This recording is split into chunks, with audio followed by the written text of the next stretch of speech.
most perpetrators are also abusive towards their children, either psychologically, physically, sexually, or through neglecting their children, or forcing their victim survivor, the child's other parent, most often the mother, to do those things to the children. So most perpetrators are directly child abusive or child neglecting in some way. But even the ones who aren't, by doing that to the child's other parent, they are causing great harm to the child. It's kind of like if you attack the pilot of a plane and then you claim that your attack only harmed the pilot and had no impact on the other passengers. Well, of course it did. You've attacked the person who is in charge of the safety of everyone on board. And the victim survivor, you know, those children are dependent on them for their safety, and you're attacking them. So of course it's going to have an impact on the children as well. So in my research and in the work that I've done, what I've really found is that children do so much more than witness what's happening. It shapes their whole life. It's like a web of coercive control hanging over the home. And when people leave the home, they have these little mini webs that kind of follow them around over their heads during the day until they go back into the home, and then the big web's there again.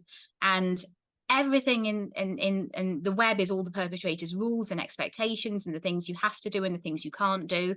And the children are under that web as well.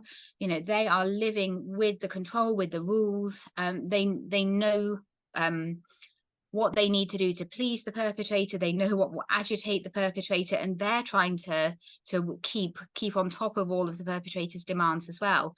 So for example, one mother in my research, she said that, you know, when her perpetrator was at work, she and her daughters would be playing. You know, the children were young, they'd be sitting there playing, carefree, having a good time, and then as soon as it would be time for him to come home, they'd all know the atmosphere would change and they'd all become very quiet and somber. And she said it was like we all knew that there were things that we couldn't do because it might upset daddy.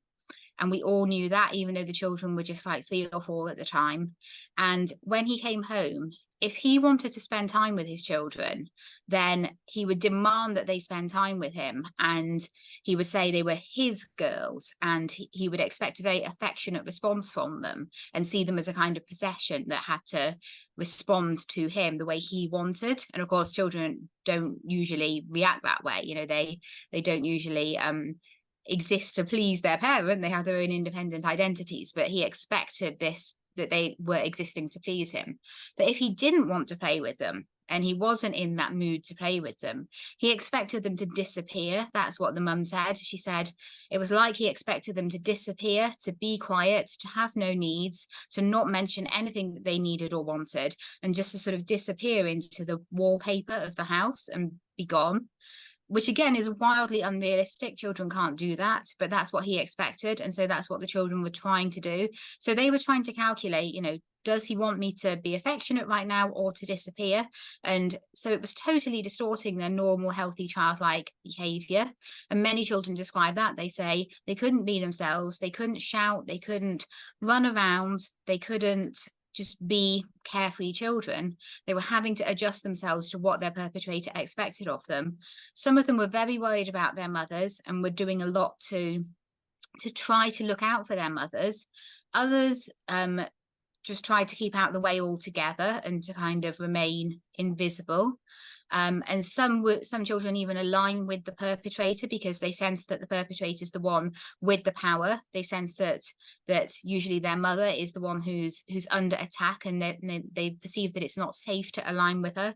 So they will actually align with the perpetrator and then perhaps join in with his denigrating the mother, calling her nasty names, having no respect for her. You know, perhaps you know, one mother described it as, my children just talked to me like dirt, and they had no respect for me because that's all they saw from their father. And everything I would say to the children, he would deliberately undermine and override. So they just didn't see that they had any need to respect me. And indeed, I would say those children were making a calculation that it was safer not to respect her because that would please their very, very powerful abuser parent. So children are in such a difficult situation here. And even if they've never witnessed an incident of physical violence, it will be affecting every aspect of their lives. So I think it's best to call children in these situations co-victims and co-survivors, because they are victims and they're having to figure out ways to survive as well.